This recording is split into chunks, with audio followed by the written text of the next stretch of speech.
my name is Kristen Atkins, and I am a portfolio reviewer. So I'm a certified teacher that is able to review portfolios in my state.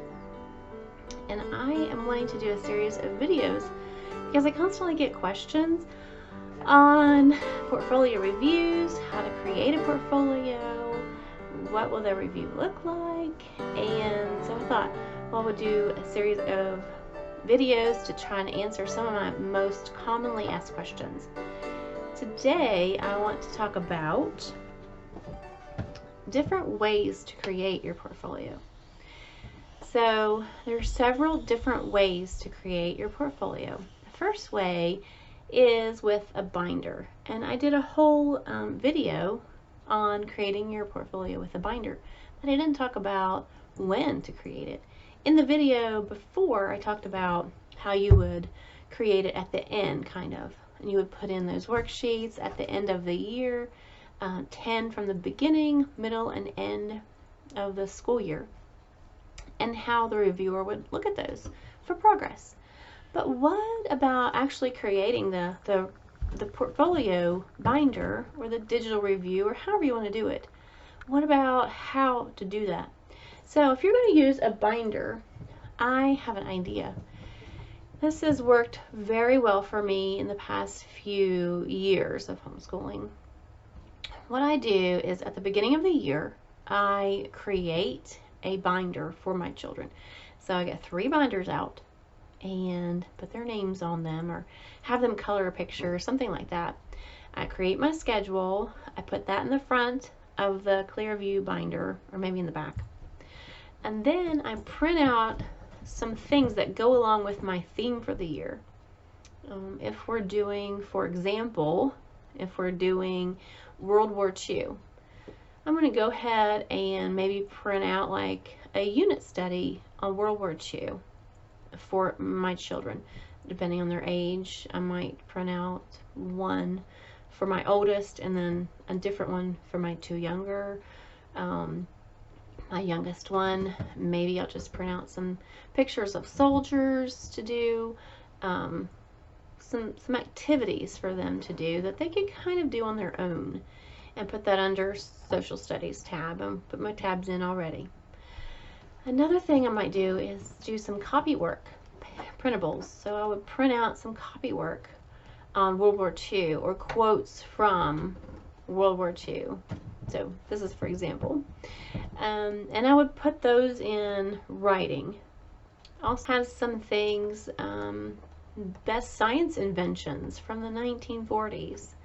Ammunition and artillery from the 1940s. Or that was used in World War II. So do you see what I'm saying? Get those all printed out, put a few things in there. A lot of map work will go in there. So World War II, you're thinking Europe, you know, maybe we're going to study Europe, and then we're going to study English literature, European literature, those kinds of things. So I kind of get this theme going, and I kind of create half of their binder before school starts. That way, the days I'm not able, I don't feel well or whatever, I'm not able to actually teach from my living room, or I have an appointment, or I have to go out of town for something, then they have work that they can do independently. Now, the stuff in the binder has to be kind of independent or research-based, so they could get on the computer and research some of the information in there. So that way they have some of the things that you want them to accomplish while you're not able to actually teach with a lecture, you know. Another thing is, say you finished a worksheet or a diagram, or you've copied a timeline from the computer or the screen. Lots of times I'll cast things onto our TV, and they will copy it down into a notebook. And then at that point, I will decide which things I want to put in the binder at that moment. So if I look and I say, that is a great job, I think we should put this in our portfolio. put this under social studies. And they will take the paper and they know to put it in social studies tab in the front. All right, the next thing is like definitions, perhaps. I would use definitions, vocabulary, or spelling words.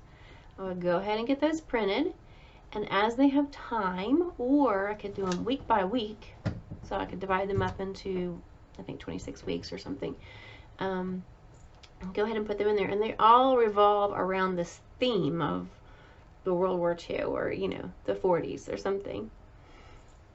So that would eliminate your need to cram almost and separate things out and stress a lot during the end of the year, because you've homeschooled all year long. You are ready for a break just as much as your children. You do not need to be frantically trying to get a portfolio together. This method would eliminate some of that stress. Now you still need to go through and make sure everything's organized and look through, you know, their reading lists, get those together, which actually I print out a log, a reading log, and put that in the front.